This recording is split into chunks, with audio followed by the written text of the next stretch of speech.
मनुष्यता और मानवता या मनुष्यता और वासना में अंतर क्या है, इसके बारे में आज हम समझेंगे और हम ये बताने की कोशिश करेंगे, आपको ये जानने की कोशिश करेंगे कि पूरे के पूरे विश्व में ऑलमोस्ट 99% लोग अपनी मनुष्यता को छोड़ सकते हैं वासना के लिए। और ये होता आ रहा है और मैं देखता हूँ इस चीज़ को। हर एक कर्मचारी, हर एक आदमी वासना के लिए अपनी मनुष्यता को यानी सत्य को छोड़ने के लिए भी रेडी है। और ये एक बहुत ही बड़ी खून खौला देने वाली चीज़ है। आप इसको सुनेंगे आपका दिमाग हिल जाएगा। एक न्यूज़ रिपोर्टर है, अगर उसके ऊपर से ऑर्डर आता है कि आपको ये न्यूज़ देनी है जो कि देश के लिए सही नहीं है, जो कि किसी के लिए सही नहीं है, तो क्या होता है ऐसे में? क्या वो स्टैंड लेता है? क्या वो धर्म के नाम पे जो लड़ाई करवाते हैं न्यूज़ चैनल्स या वो न्यूज़ रिपोर्टर्स, क्या वो स्टैंड नहीं ले सकते कि नहीं, यहाँ पे सत्य की हार हो रही है तो मैं नहीं खड़ा हूँगा? आप सोचो नहीं, कितने बड़े बड़े रिपोर्टर्स हैं जो अपने आप को बहुत 30 मार का समझते हैं।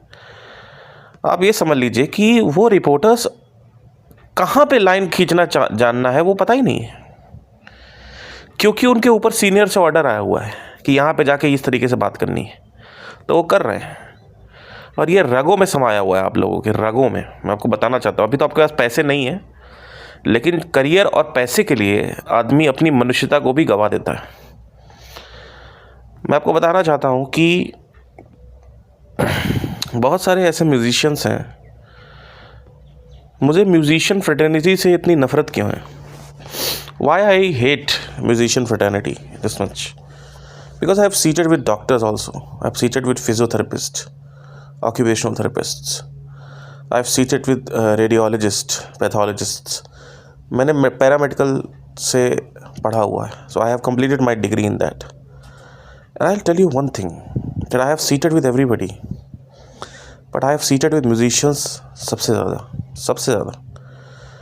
अगर इनको आप सिर्फ एक चांस दे दो, एक अवसर दे दो कि ये लेबल है, कोई भी लेबल ले लो आप, सोनी, टी सीरीज़, तो ये अपनी सगे दोस्त के पीठ के पीछे खंजर भोग के आगे बढ़ जाते हैं। 2013 में एक मुंबई गया मैं प्लेबैक ट्राई करने के लिए बॉलीवुड में। 13 में जब मैं वहाँ पे था तो पीजीज़ में रहता था, तो वहाँ पे ना बहुत सारे बहुत सारे आर्टिस्ट साथ में रहते थे। मेरे साथ एक स्क्रिप्ट राइटर रहता था, फिर दूसरे रूम में एक्टर्स रहते थे, एक रूम में कॉर्पोरेट जॉब वाले भैया रहते थे। I will tell you this one thing, so important to understand that. एक बार एक स्क्रिप्ट राइटर आया बड़ा हमारे रूम में, तो कहता है कि मुझे अपनी स्क्रिप्ट राइटिंग से इतना प्यार है कि मुंबई में अगर आपको सरवाइव करना है तो जहां आपको मौका मिल रहा है आप पीठ के पीछे खंजर भोग के आगे बढ़ जाइए। उसका वो तात्पर्य था, अर्थ था। और ये मैंने कई जगह देखा है, जब वासना चढ़ती है तो अपने करियर के लिए कोई भी वो, या पैसे के लिए, वो किसी भी प्रकार की शोहरत के लिए या करियर के लिए किसी भी प्रकार के लोगों का बुरा होने दो। और ये 99.9% लोग करते हैं। और लोग कहते हैं कि मनुष्यता इम्पोर्टेंट है। मनुष्यता इम्पोर्टेंट नहीं है। इनफैक्ट मनुष्यता का कत्ल किया जाता है, उसकी हत्या कर दी जाती है। इम्पोर्टेंट पता है क्या है? इम्पोर्टेंट है वासना। आपके बॉस को ऐसी चीज़ें बतानी पड़ेगी जो आपको करना होगा, और आप करोगे क्योंकि आप कहते हो इट्स न्यूज़ रिपोर्टिंग।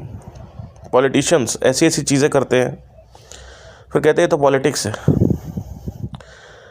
आपके पॉलिटिक्स के चक्कर में कितने लोग का बलात्कार हो गया, कितने लोग का खून हो गया, लेकिन आप क्या कहते हो ये पॉलिटिक्स है। नदियाँ गंदी हो रही हैं तो विपक्ष पे डाल दोगे, विपक्ष आप पे डाल देगा, लेकिन अल्टीमेटली क्या हो रहा है? नदियाँ गंदी हो रही हैं।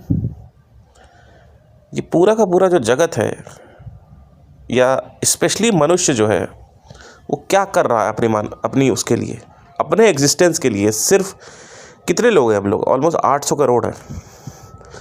एक और बच्चा एग्जिस्ट कर जाए, एक और फैमिली रह जाए, उसके लिए हमने जंगल काट दिए।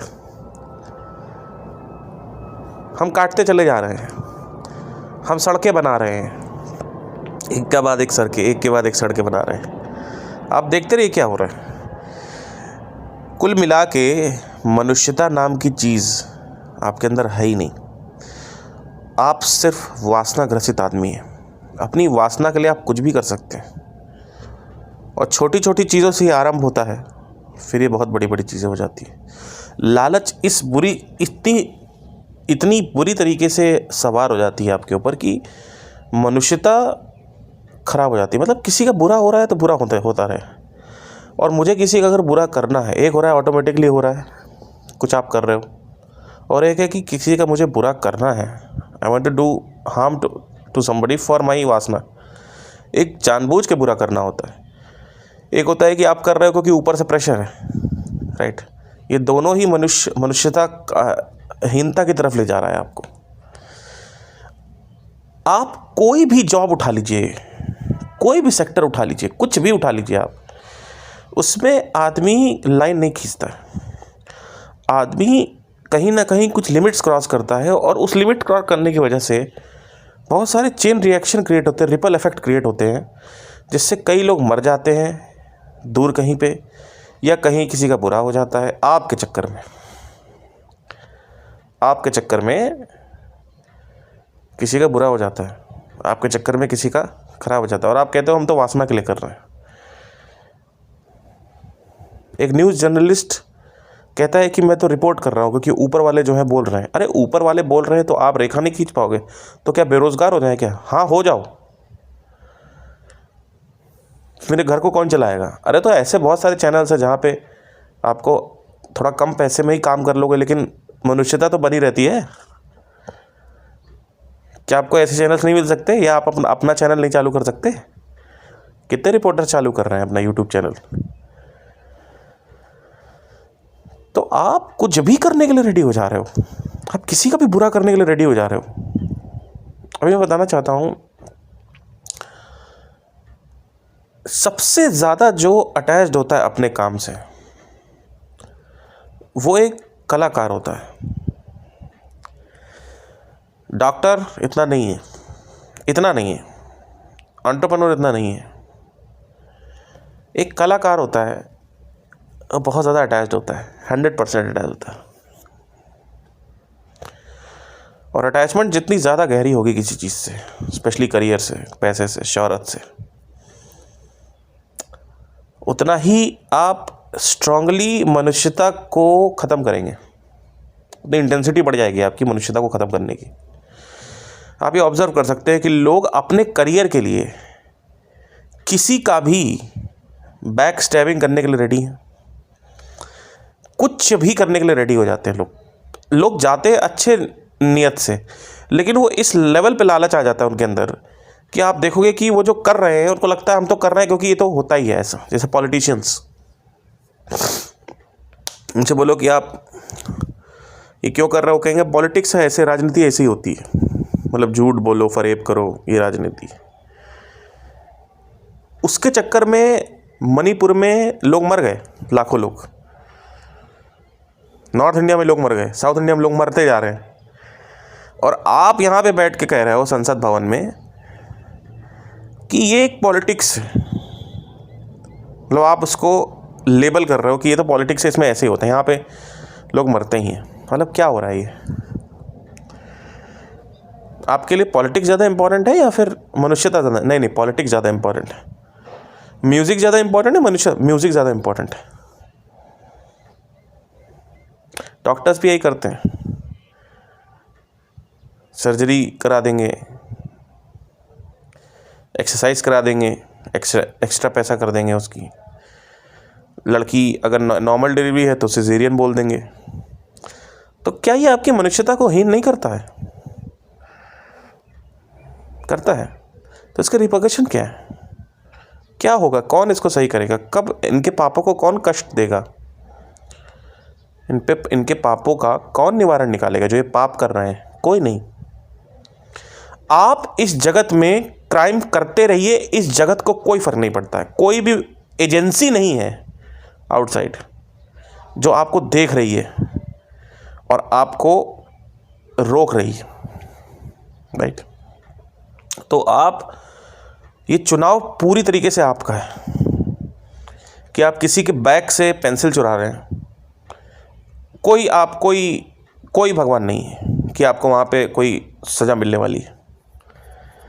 कुछ नहीं हो रहा। तो अब कुछ लोगों को सज़ा मिल जाती है। आप देखेंगे भी कि कुछ लोग अपने कर्म में फंस के जेल चले जाते हैं, राइट? चक्कर क्या है कि जब आप किसी चीज़ को प्रोफेशनली नहीं करते हो या बहुत तरीके से आप कुछ गलत काम कर रहे हो, एक बार करके चल गया तुक्के में, दूसरी बार चल गया, तीसरे में नहीं चलेगा, तो आपका अपना कर्म जो है वो आपको सज़ा दिलवाता है। लेकिन अगर आपकी ऑब्जर्वेशन पावर अच्छी हो, आप सीखने में ज़्यादा इंटरेस्ट हो रेदर देन अर्निंग में, लर्निंग में ज़्यादा इंटरेस्टेड हो रेदर देन अर्निंग में, जो कि 2 नंबर काम में होता नहीं है, तो आपको कभी भी ज़िंदगी में कोई नहीं पकड़ सकता, कोई भी। लेकिन ऐसा होता नहीं है। अब कुछ, अगर आप राजनेता देखेंगे या फिर अभिनेता देखेंगे, कहीं भी देखेंगे, हर आदमी गलत काम कर रहा है लेकिन पकड़ा नहीं जा रहा है, और आउटसाइड एजेंसी तो है ही नहीं, तो कोई देख नहीं रहा है। दूसरी चीज़ ये भी है कि ये भी नहीं पकड़े जाते। क्यों? क्योंकि आसपास जो है इकोसिस्टम वो भी वैसा ही है। तो everybody is corrupted, so nobody is getting caught. भाई आप एक कांस्टेबल हैं, ट्रैफिक पुलिस में, आप करप्शन कर रहे हैं, ठीक है? जो आपका सब इंस्पेक्टर है ऊपर सीनियर, वो भी करप्शन कर रहा है, उसके ऊपर भी करप्शन हो रहा है, उसके ऊपर भी हो रहा है, ऐसे हो रहा, पूरी चेन नहीं हो गई? कहाँ तक करप्शन जा रहा है? नेता तक। तो अब ये पूरी चेन आपको बचाएगी?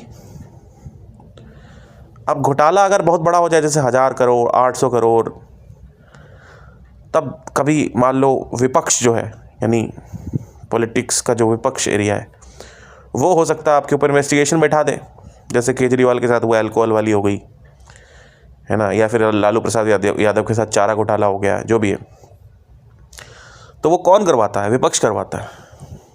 तो ऐसा नहीं है कि कर्मों की सज़ा नहीं मिलती, लेकिन ज़रूरी भी नहीं। अगर लॉ सिस्टम वीक है, अगर सब करप्ट हैं, तो सज़ा नहीं भी मिलेगी, और सज़ा मिलेगी तो सिर्फ दिखाने लायक होगी, जेल में अच्छा ट्रीटमेंट मिलेगा आपको, राइट?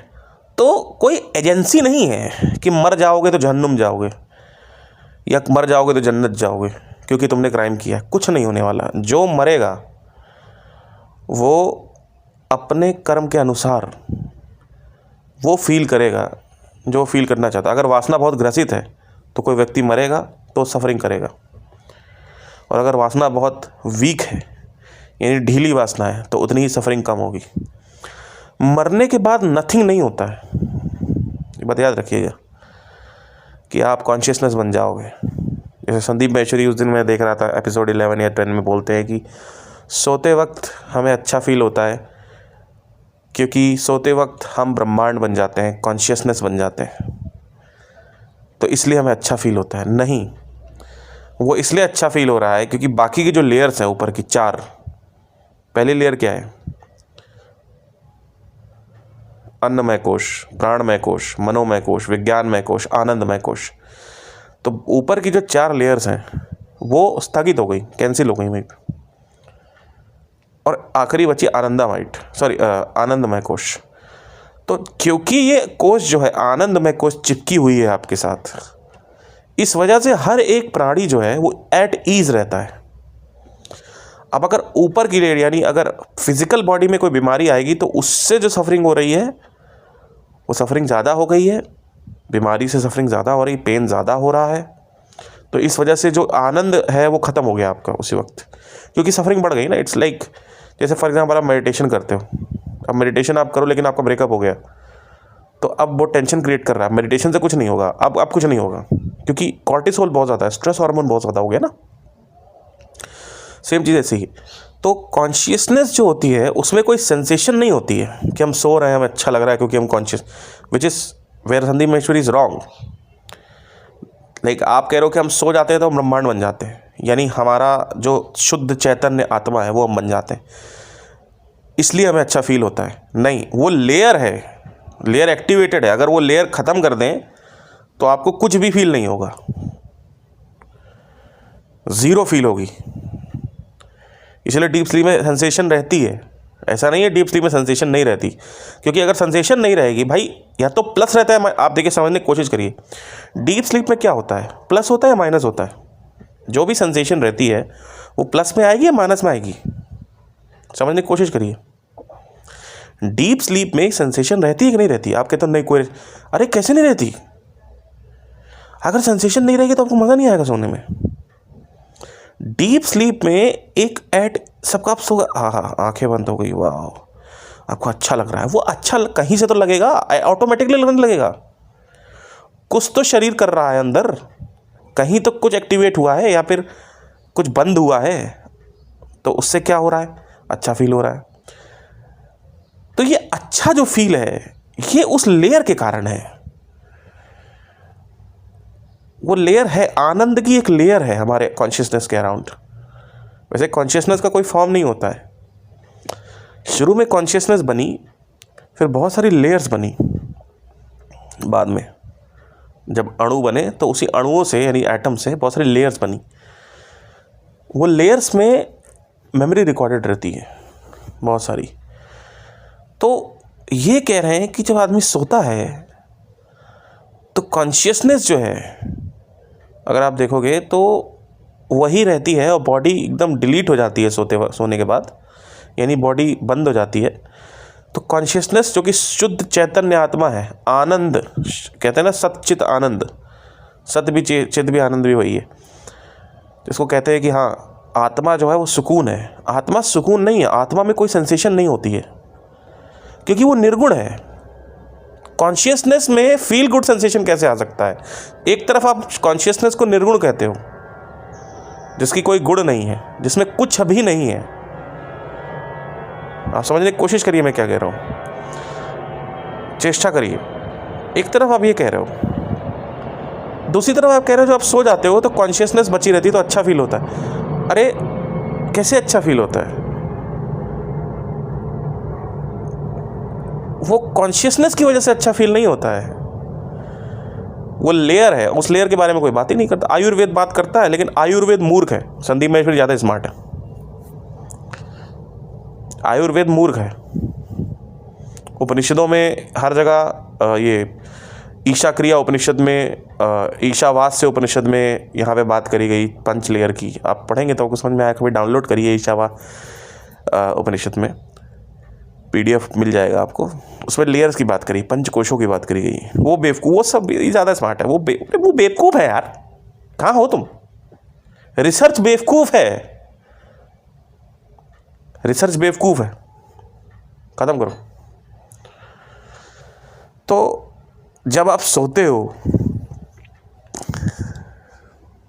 तो आपके अंदर जो डीप सेंसेशन आती है अच्छी वाली, वो उस लेयर की वजह से आ रही है, आनंद की लेयर, क्योंकि चेतना निर्गुण है। और जब आप मरते हो तो अगर वासना बहुत ज़्यादा सक्रिय है तो मरने के बाद सफरिंग बचती है, और अगर वासना नहीं है, ख़त्म है, यानी आत्मज्ञान से हो जाता है ख़त्म, तो मरने के बाद कुछ भी नहीं बचता है। इनफैक्ट फील गुड सेंसेशन भी बच सकती है। तो चक्कर क्या है कि हमारा एजेंडा है मरने के बाद कुछ भी ना बचे। अच्छा, बहुत सारे लोग ये कहते हैं कि कॉन्शियसनेस जो है और बॉडी जो है, शरीर जो है और जो चेतना जो है, जैसे शरीर मरता है वो चेतना में परिवर्तित हो जाता है। जैसे फॉर एग्जांपल संदीप महेश्वरी कहते हैं कि मरने के बाद कुछ नहीं होता, सिर्फ चेतना बचती है, राइट। और ये भी कहते हैं कि सो जाओ तो चेतना जो है एक्टिव हो जाती तो अच्छा फील होता है, राइट? कहते हैं कि नहीं कहते? तो मुझे ये समझ नहीं आता कि आप अपने आप को गोली क्यों नहीं मार रहे हैं। क्योंकि 50-100 साल की ज़िंदगी कंप्लीट करने के बाद भी वही बचेगा, कॉन्शियसनेस। और जीवन आपको समझ में आ चुका है, दुख है, इसीलिए आप आत्मज्ञान की तरफ आ रहे हैं, राइट? आप समझने की कोशिश करिए। अब आत्मज्ञान आपको प्राप्त हो गया, गोली मार लो अपने आप को। तो आप समझने की कोशिश करिए। अल्टीमेटली हमें क्या करना है, हमें ये समझना है ना, आत्मज्ञान क्या बताता है? जीवन दुख है, और एक्चुअली में है। अगर आप देखेंगे तो प्रॉब्लम सोल्यूशन लूप मेरा जो है, उसमें आप देखेंगे जो प्रॉब्लम बचती है, यानी प्रॉब्लम मतलब समस्या, समस्या मतलब सफरिंग।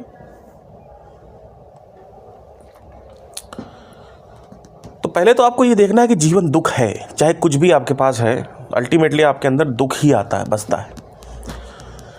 बीच बीच में कुछ सुख के क्षण जाते हैं, लेकिन अल्टीमेटली फिर दुख आ जाता है। जब शुरू में बच्चा पैदा होता है तो उस वक्त सुख से पैदा होता है, शुरू के 15-20 साल सुख में बीतते हैं।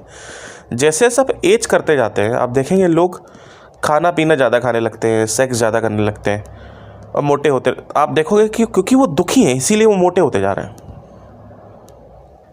राइट? और जो मोटा नहीं है, नशा नहीं कर रहा, जो कुछ भी नहीं कर रहा है, वो व्यक्ति वासना पकड़ लेता है, यानी राजसिक वासना पकड़ लेता है, जैसे शाहिद कपूर, शाहरुख खान वगैरह, राइट? तो उनसे पूछोगे कि हाँ एक्टिंग में सुख है, क्योंकि वो बताना नहीं चाहते ये, क्योंकि वो बता देंगे तो फिर उनके पास से वो निकल जाएगा कि अच्छा यहाँ भी पहुँच के आप सुखी नहीं हो, तो उनका ईगो हर्ट हो जाएगा। तो वो एक इल्यूजन, एक फेस क्रिएट करते हैं कि यहाँ पे हैप्पीनेस है। बट एनीवे, सोने के बाद शुद्ध चेतन आत्मा बसती है, मरने के बाद शुद्ध चेतन आत्मा बसती है। मतलब आप किसी भी पॉइंट पे अगर मर जाते हैं तो आप बनेंगे वही जो आप 100 साल के बाद बनने वाले हैं, राइट?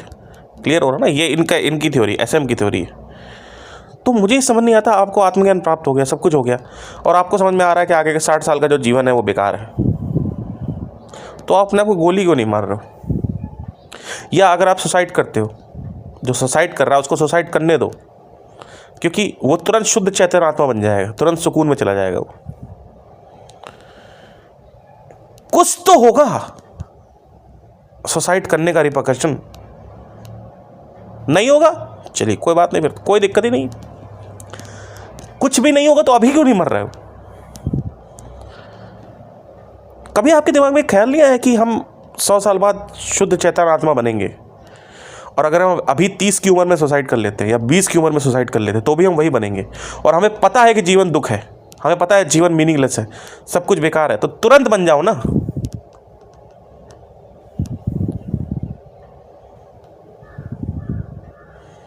इस तर्क का जवाब क्या है? ये कोई तर्क का जवाब क्या है? आप कहोगे नहीं नहीं हम लूज़र नहीं होना चाहते। अरे तो लूज़र क्या नहीं होना चाहते? अरे भैया आपको क्या हो गया? आत्मज्ञान हो गया ना, मोक्ष प्राप्त हो गया ना।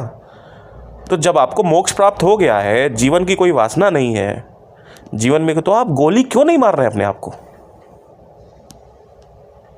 क्योंकि आपके अंदर डाला गया है, जैसे ही आप मरोगे शुद्ध चैतन्य आत्मा बन जाओगे, यानी कॉन्शियसनेस बचेगी, शरीर हट जाएगा। 2 ही चीज़ होती हैं। ये क्या यार, मतलब आप समझ नहीं सकते भाई साहब। या तो कॉन्शियसनेस होती है, और कॉन्शियसनेस से सीधा बॉडी मैनिफेस्ट होती है, बीच में कोई लेयर नहीं है। मतलब जिस व्यक्ति की कुंडलिनी अवेकनिंग जगी हुई है, यानी कुंडली जग गई है,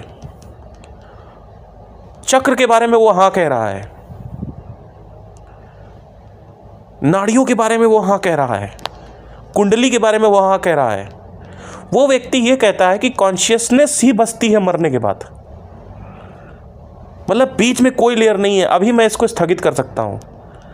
पहले शरीर है,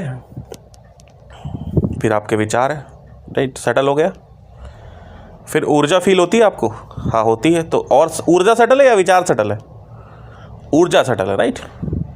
तो पहले आपका शरीर आया जो स्थूल है, फिर आपका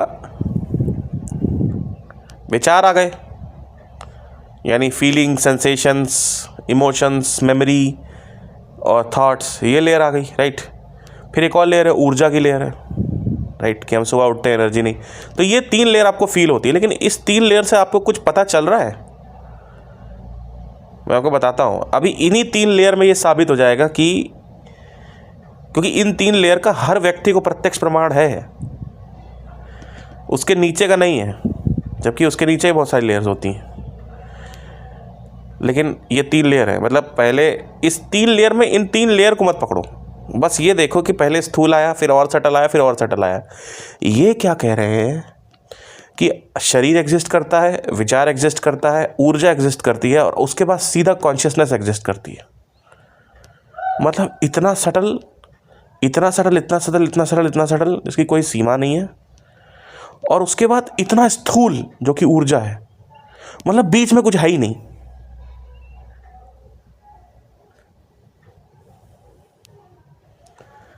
और जबकि हम देख चुके हैं कि पहले शरीर आएगा, फिर उसके बाद ऊर्जा आएगी, विचार आएंगे जो कि कोश है या लेयर है, और उसके बाद फिर हमारा ऊर्जा। ये 3 लेयर हम प्रत्यक्ष कर पा रहे हैं ना, तो हम एकदम से साउंड ऑफ साइलेंस पे क्यों जंप कर रहे हैं?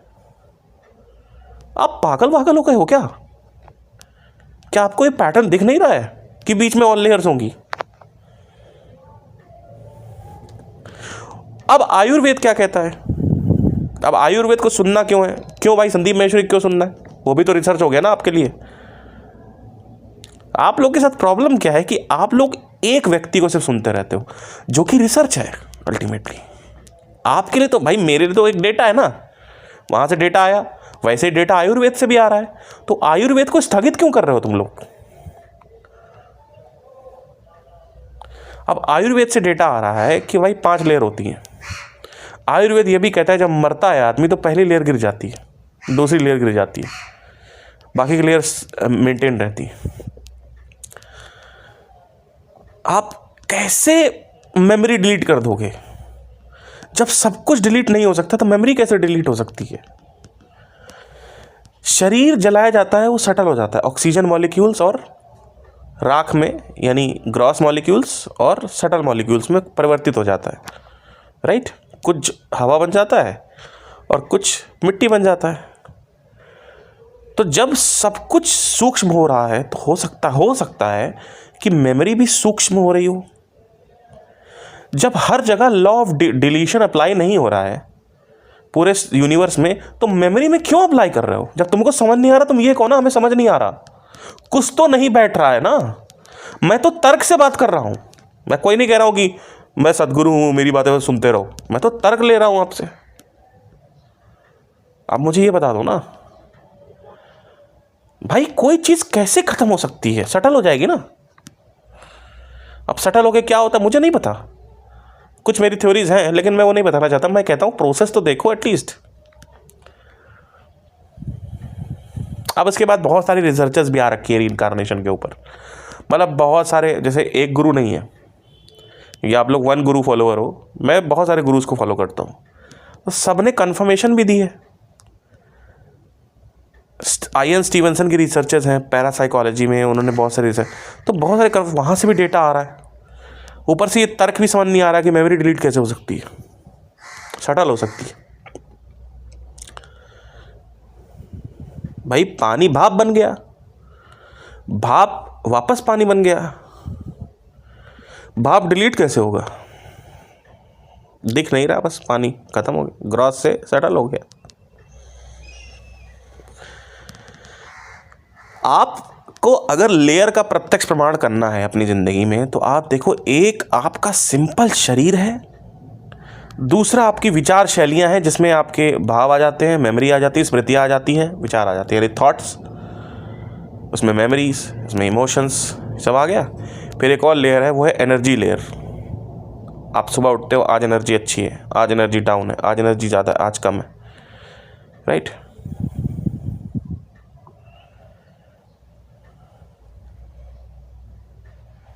अब इसमें जब 3 लेयर आप देख पा रहे हो, तो आपको एटलीस्ट तर्क के ना, जो तर्क चल रहा है उसके अनुसार ही काम करोगे कि आप किसी मान्यता को पकड़ लोगे।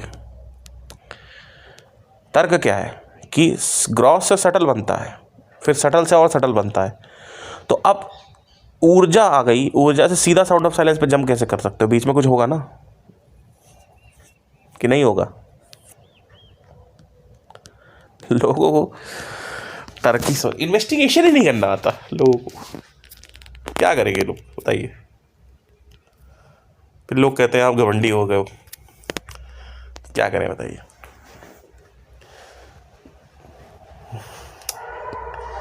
भाई आपको अगर एक तो दो चीज़ें डिसाइड करो, या तो तुम तलवा चाटी करो, जो कि है कि एक गुरु को सुनो, वो जो कह रहा है उसके लिए लड़ाई करते रहो, जो कि अंधभक्ति है। या तो तुम अंधभक्ति कर लो, या तो सत्य की खोज कर लो। मुझे ऐसा लगता है कि तुम सत्य की खोज करने निकले हो, लेकिन तुम तलवा चाटी पे चले आए हो। तुम तलवा चाट रहे हो गुरुओं का और उनके लड़ाइयाँ कर रहे हो। गुरु आराम से बैठे हुए हैं,